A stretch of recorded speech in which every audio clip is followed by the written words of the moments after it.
Bonjour, nous sommes le mardi 23 avril 2024 avec une météo. Bon, on a des éclaircies, mais il fait un petit peu frisquet parce qu'il fait un petit peu il fait qu'une petite température de 7 degrés Celsius pour la période. Bon, au mois d'avril, c'est toujours comme ça. Bon, on a un temps houleux d'ailleurs. Bon, ça fait partie du printemps. C'est mars-avril, c'est les giboulées du printemps. Donc, faut s'accoutumer avec un tel temps.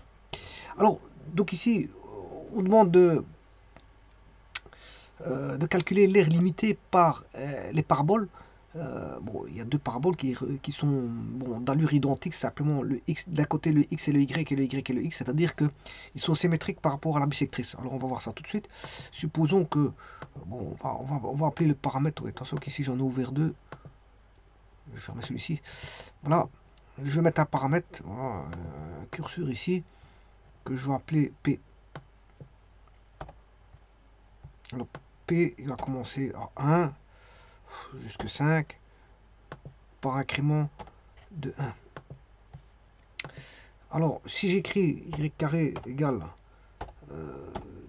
2px, voilà, c'est cette parabole-ci, cette parabole-là. Alors, si j'écris x carré égale 2py, voilà, j'ai cette parabole-là. Ouais. Donc, il y a, si j'écris y égale x, elle est symétrique par rapport à la bisectrice. Il y a un point d'intersection là-bas. Et donc, on demande l'air qui est entre les deux courbes. C'est-à-dire que ce qu'il faut calculer, R limité par les paraboles, c'est-à-dire que si je fais une impression, d'écran, je vais revenir d'instant.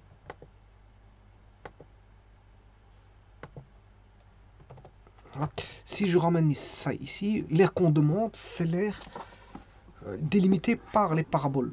Donc, en fait, il y a bon,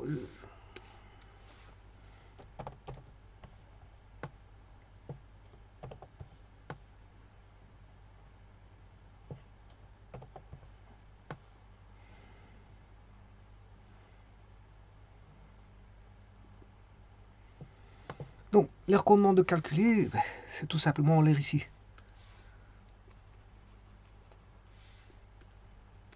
Entre les deux courbes, bon, on a la première parabole, voilà, et la seconde parabole, l'air délimité entre les paraboles, ben, c'est cette air-là.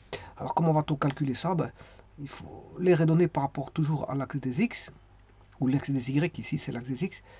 Donc je vais chercher cette air-là, et je vais soustraire cette air ici. Non, pas celle-là, je m'excuse. Je vais soustraire cette air-là.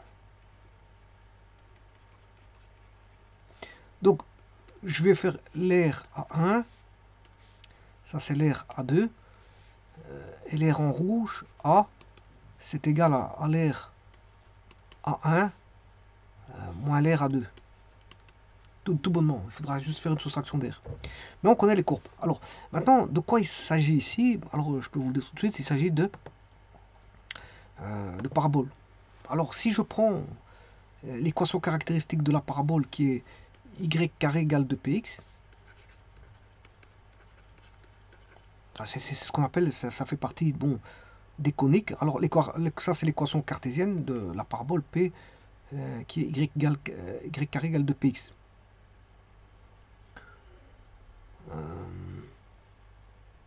Et donc, ici, je considère que j'ai un repère orthonormé, voilà, avec une origine comme ceci, x, y et une base ij, ou E1, E2, peu importe. Voilà, ou vous pouvez l'appeler E1, vecteur E1, vecteur de 2, qui vont engendrer, ça c'est la base qui va engendrer tout vecteur. Hein. Et tout vecteur, par exemple, 2E1 et 3E2, ben, c'est un vecteur qui va de là à là. Et donc, une fois que j'ai caractérisé la position par rapport à l'origine, voilà, ici, eh ben, je peux caractériser l'extrémité du vecteur qui est un point. Un point que j'appelle P. Attention qu'ici, c'est P ronde, hein, c'est pas un point. Ça, c'est P ronde. C'est la parabole P ronde. Ça, c'est un point P de coordonnées XY donné par voilà, un vecteur. L'extrémité d'un vecteur qui donne le point. Alors, on a un foyer, le foyer qui vaut P demi 0. C'est le foyer. On a un axe de symétrie dans ce cas-ci.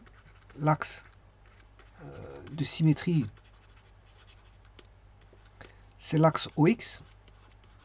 Donc c'est celui-ci.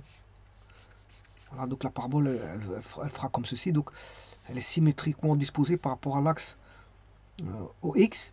On a une droite qui est la directrice qui vaut x égale moins p demi.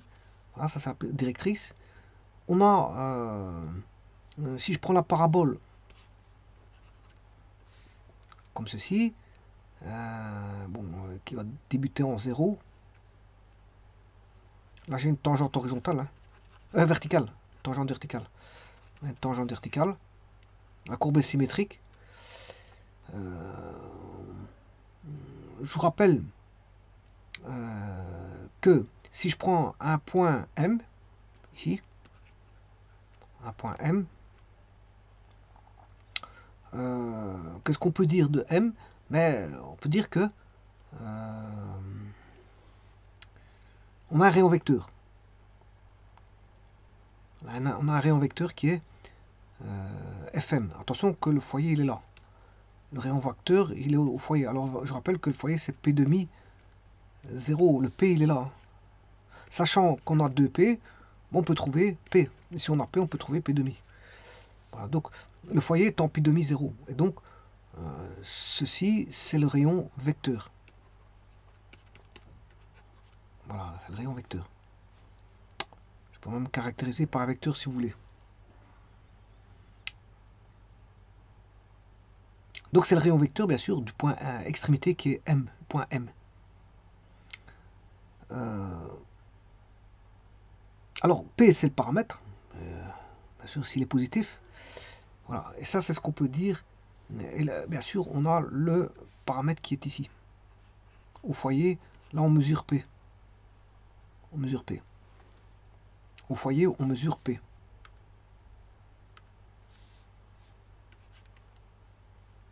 Alors, on mesure P. Ceci, ça mesure P. Alors, maintenant, on pourrait voir la parabole autrement. Ça, c'est l'équation cartésienne. Je pourrais dire que si M est un point de la parabole, en d'autres termes, M appartient à la parabole, P ronde, eh bien, phi sera l'anomalie excentrique si on a, donc ici, si on a le foyer qui est ici, on a le rayon vecteur qui est là, voilà, avec un point M ici, donc ça c'est le rayon vecteur Fm, le foyer étant P demi 0, là on mesure le paramètre P, et l'anomalie excentrique c'est ceci, c'est par rapport à l'origine. On a Y, X, donc là on a phi. Donc le phi, il vaudra ceci. Alors ce phi, c'est ce qui caractérise l'équation paramétrique. L'équation paramétrique peut être donnée par x égale 2p, 2p étant le paramètre, mais on aura une cotangente carrée de l'anomalie excentrique phi. Voilà. Le y. Attention que tout se produit simultanément. Voilà. Ici, on a toujours 2p, p étant le paramètre, cotangent de l'anomalie excentrique phi. Donc là, on a x qui est fonction, bien sûr, du paramètre de l'anomalie excentrique phi. Donc, à un phi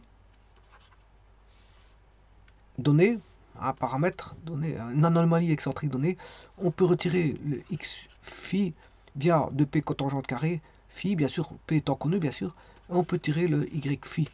Et grâce à ces deux-là, bon, on peut avoir la courbe que je vais appeler la parabole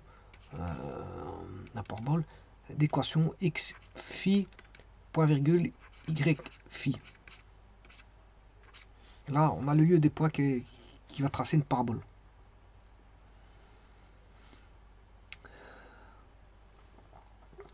Alors, on peut avoir aussi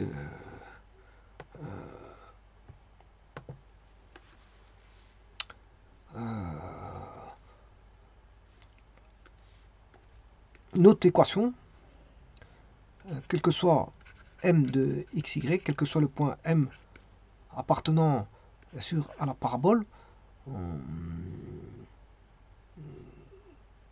Alors, dans la parabole, la distance, je dessine une parabole, ici avec un foyer. On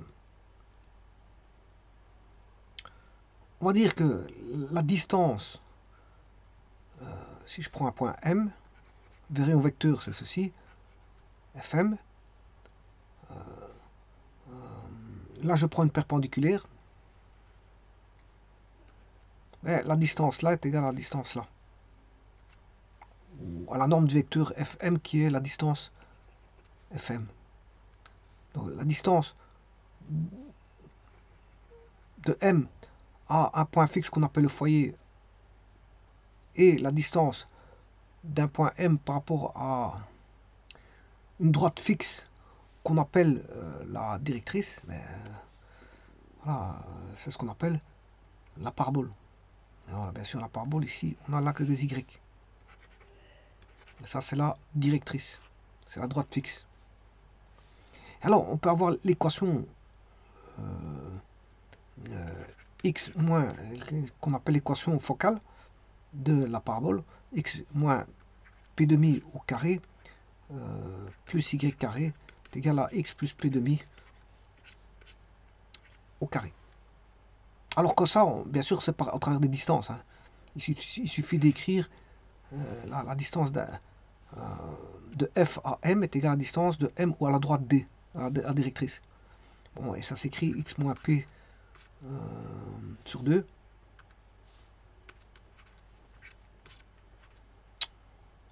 au carré plus y carré est égal à la distance x plus p demi.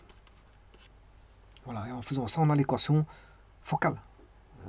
X moins p demi au carré plus y carré est égal à x plus p demi au carré, qui est l'équation focale de la parabole. Bon, il y a aussi l'équation en coordonnées polaires. Alors en coordonnées polaires, la parabole,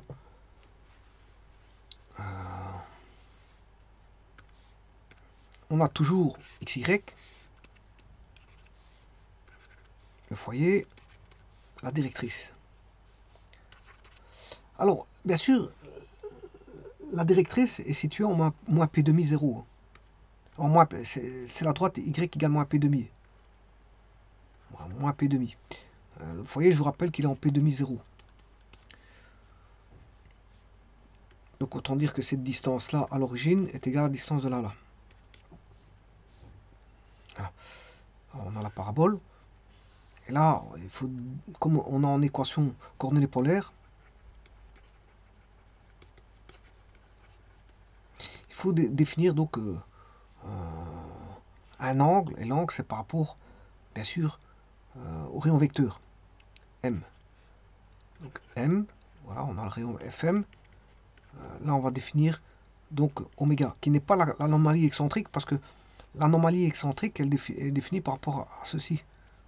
Là, ça sert à ne pas confondre les deux angles. Voilà.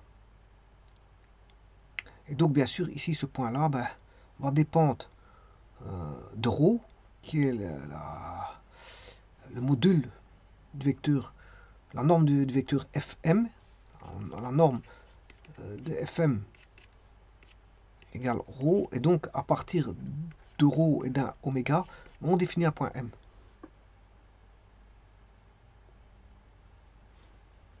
Et donc on peut écrire l'équation de la parabole, ρ est égal à P étant le paramètre 1 moins cosinus oméga. Bon. Donc vous voyez qu'il y a plein de formes d'écriture. Hein. Soit vous écrivez en coordonnées polaires, soit en équation, vous voulez l'équation focale, la voici.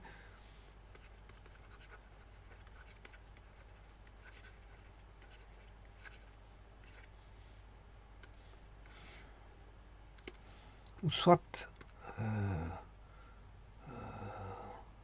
là c'est par rapport à l'anomalie excentrique, donc c'est le paramétrique, l'équation paramétrique.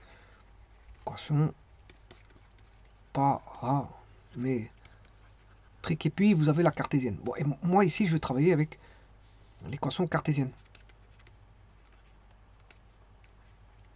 Je vais travailler avec les équations cartésiennes. D'ailleurs, elles sont données de toute façon. Il n'y a pas à se tracasser parce que elles sont données. C'est y égale 2px, simplement, elles sont symétriques, l'une par rapport à l'autre. Ben, sachant cela, on va calculer donc l'air. Alors, avant toute chose, je vais chercher le point d'intersection. Alors, la directrice, si vous la voulez, je peux la mettre. Hein. Mais la directrice de Q2, j'espère qu'il va me le donner.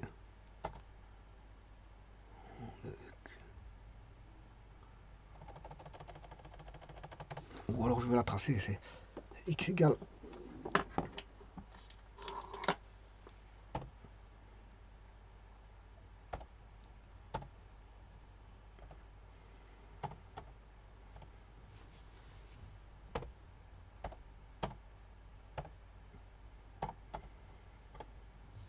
voilà, en fonction de P, on a ceci.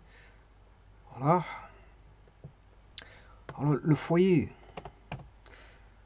il est en P demi. Voilà le premier foyer. Le second foyer, il est en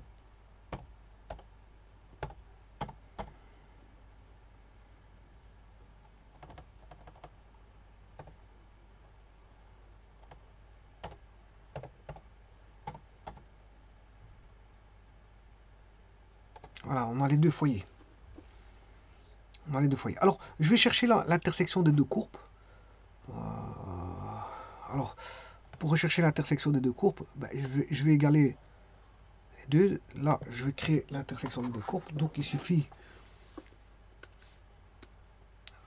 Alors, intersection P1 inter P2 égale à un point. Hein, voilà. C'est un point, je ne sais pas ce sera quel point que je vais appeler. Je vais appeler ça le point I pour intersection. Donc, il suffit d'égaler y carré égale 2px et x égale x carré égale 2p y. On a la parabole 1 et la parabole 2. Donc y carré, je vais retirer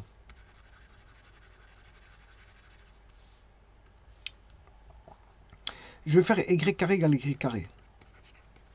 Je vais faire ça comme ça, sachant que celui-ci parabole 2 x carré égale 2py, ça implique que x égale racine carrée de 2p racine de y. Donc de ça, je peux tirer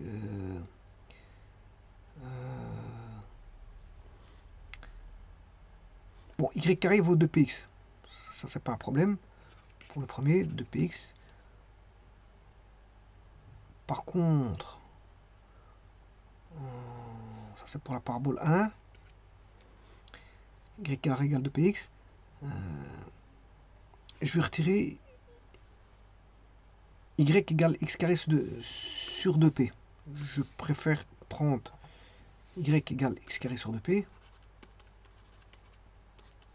Voilà. Et là, je vais calculer le y carré. X carré sur 2p au carré.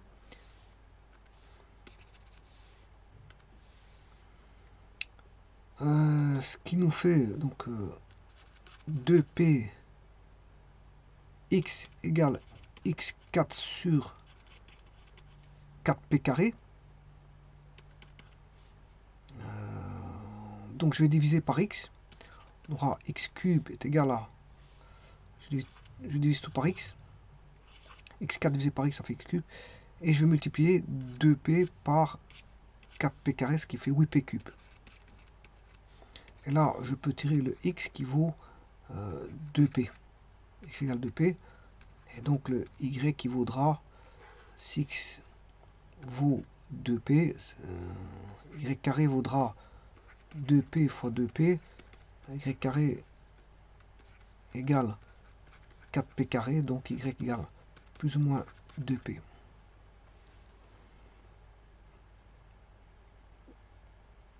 Donc ici, ce sera... Oui, mais le P, il est positif. Hein. Le P, il est positif. P, paramètre étant strictement positif. Donc c'est 2P, 2P. Donc je vais chercher le point 2P, 2P, j'aurai l'intersection. Donc on est en 2P, virgule 2P. Voilà. On a bien l'intersection, quel que soit le P, c'est 2P, 2P. Donc je vais remettre les coordonnées, 2P,0 et 0, 2P. Voilà, je vais tracer un segment. Tu vas aller de là à B et de là à C. Propriété. Mettre style trait Poitiers. Et on fait la même chose avec lui, style de trait Poitiers. Voilà, et donc maintenant je vais calculer les deux aires. On sait bien que l'intersection elle est où, donc on va commencer de 0 à 2P. Donc l'aire va aller de, bien sûr, on connaît les bornes, c'est ça que je veux dire, on va aller de 0 ici à 2P. Donc c'est l'intégrale de 0 à 2P. Alors bien sûr, je vous ai dit qu'il fallait faire l'aire 1. Alors ça, cette courbe-là,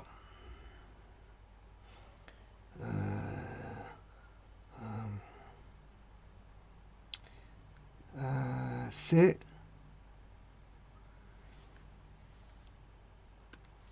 y, normalement c'est y carré égale 2px.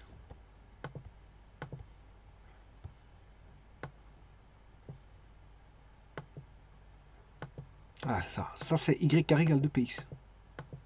Donc il faudra faire l'aire de celle-ci, de 0 à 2p, moins l'aire de celle-là, de 0 à 2p. Et là on aura l'aire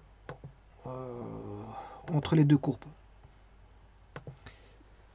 Donc en d'autres termes, le calcul intégral va se ramener à l'intégrale de 0 à 2p de, bien sûr, y dx, hein, y dx c'est f de x dx, c'est-à-dire y carré égale 2px, comme c'est y dx moins, alors là c'est, bien sûr, c'est la première parabole, hein, et puis moins 0 à 2p du y dx, mais de la seconde parabole, c'est-à-dire qu'on aura ici y c'est f1 de x, qui est la première parabole, et l'autre c'est la seconde parabole qui est f2 de x. Alors je rappelle que y égale racine carrée de 2px. Donc la première parabole, ben, c'est assez simple, intégrale de 0 à 2p de racine carrée de 2px.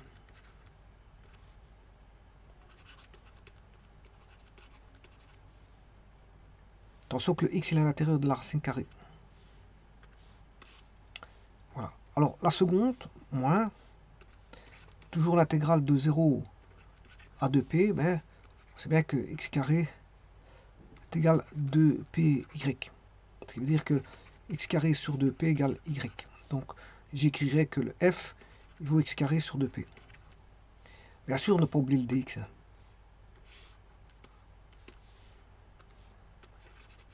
Dx et dx. Et il suffit de primitiver ceci.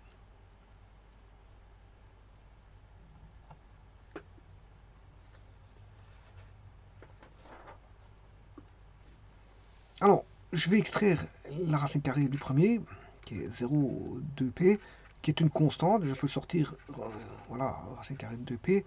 On aura racine carrée de x, différentielle de x, moins 1 sur 2p, intégrale de 0 à 2p de x carré dx. Vous voyez que c'est des intégrales assez simples.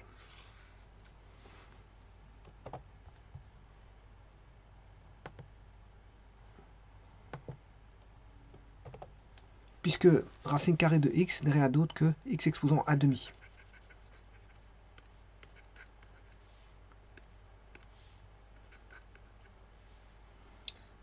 Eh bien, on va calculer la primitive. Donc on a toujours racine de p qui est racine de p. X exposant 1 demi plus 1, ben, c'est 3 demi sur 3 demi. Et 3 demi, c'est 2 tiers.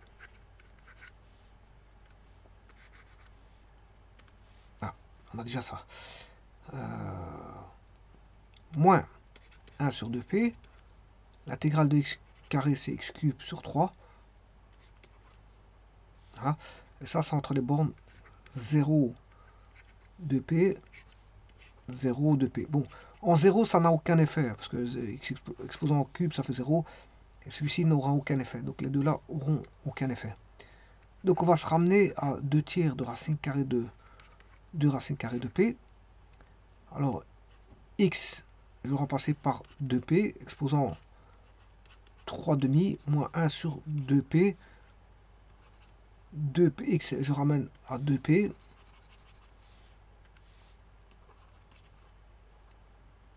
Au cube. Attention que c'est 2p au cube. Alors 2 au cube, ça fait 8. 8p cube. Alors, donc on va voir 2 tiers racine carrée de 2p.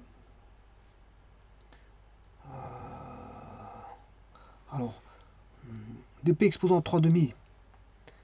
Ouais, il faut que je les décompose tous les deux. C'est 2 exposant 3 demi et p exposant 3 demi moins 8 sur 2, ça fait 4. 4p carré.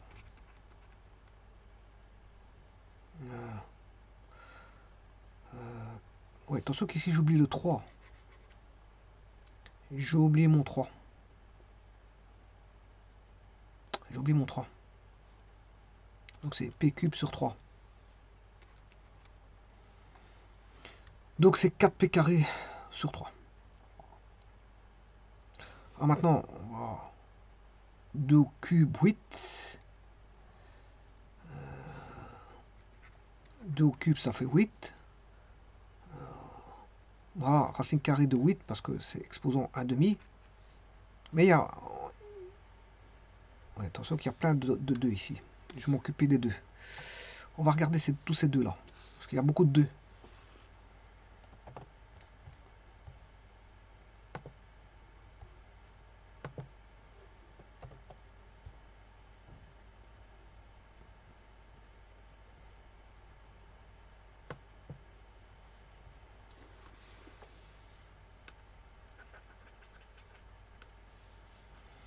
Donc il y a 2. Alors, 2, c'est ce 2-ci. On a racine de 2 fois racine de p fois 2 au cube, racine carrée, sur 3. Moins 4p carré, moins 4 tiers de p carré. Alors, ça fait 8. Alors là, celui-ci, ça va donner 8, c'est 2 racine 2. Là, on a 2 racine 2 fois 2 racine 2. Ce qui fait 4 fois 2, ça fait 8.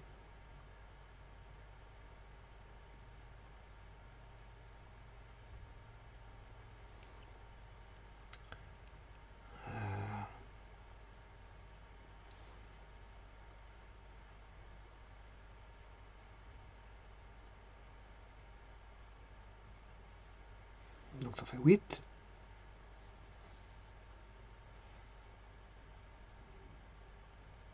Euh, 8 racine de p sur 3. Moins 4 tiers de p carré.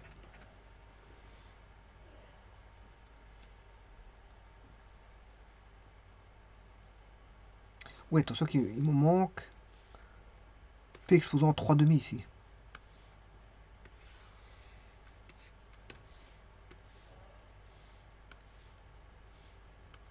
Celui-ci, c'est p exposant 3 demi. Donc là, j'ai p exposant 3 demi, donc je vais multiplier les p. 8 tiers.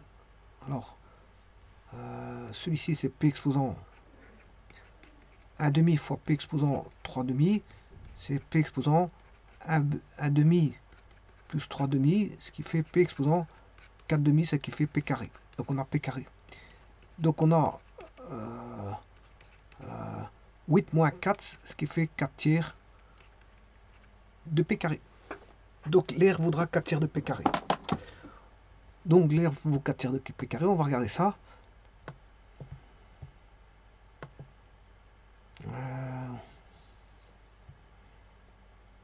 Donc la première courbe, je ne vais pas mettre sous forme d'équation comme ceci parce qu'à mon avis il ne prendra pas. Donc je vais mettre l'équation. Alors y égale SQRT de donc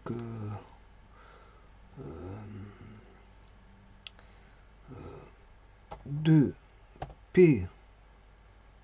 Alors je vais mettre le racine de x en dehors, SQRT de x.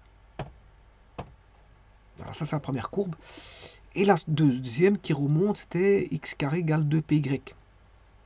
Donc y vaut x carré sur 2p. Voilà, là voilà. Alors maintenant, je vais chercher l'intégrale de 0. L'intégrale de... c'est la courbe Q. De 0 à 2p. Alors voici. Et l'intégrale de R de 0 à 2p.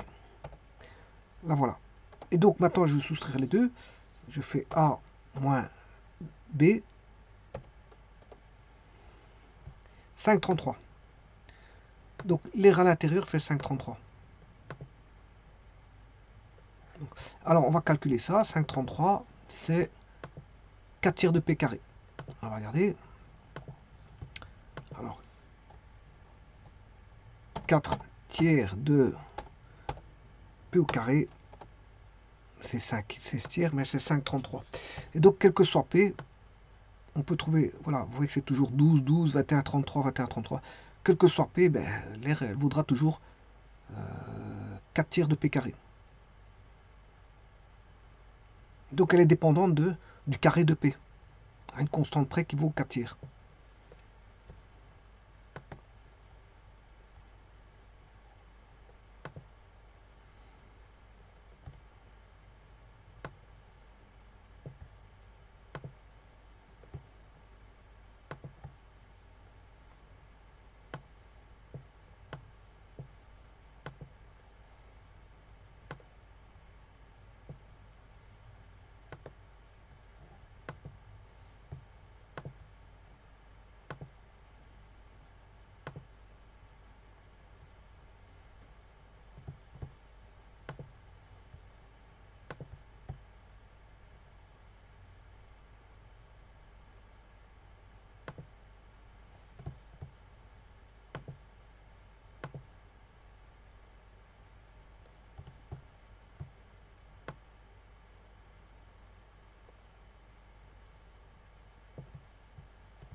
Voilà, et c'est l'air en vert qui est intéressante.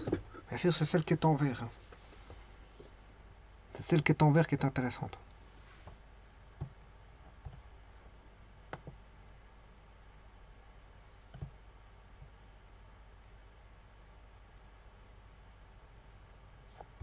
Voilà, vous avez l'air en vert qui est intéressante. Donc c'est l'air qui vaut 4 tiers de p carré.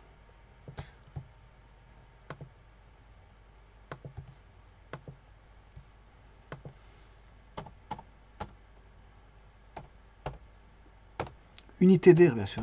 Unité d'air.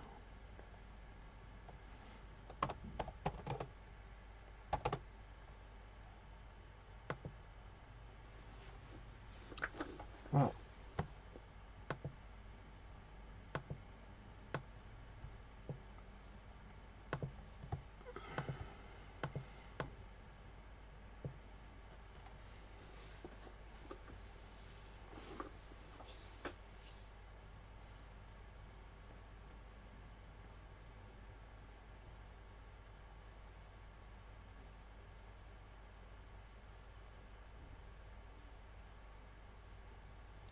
vous remercie.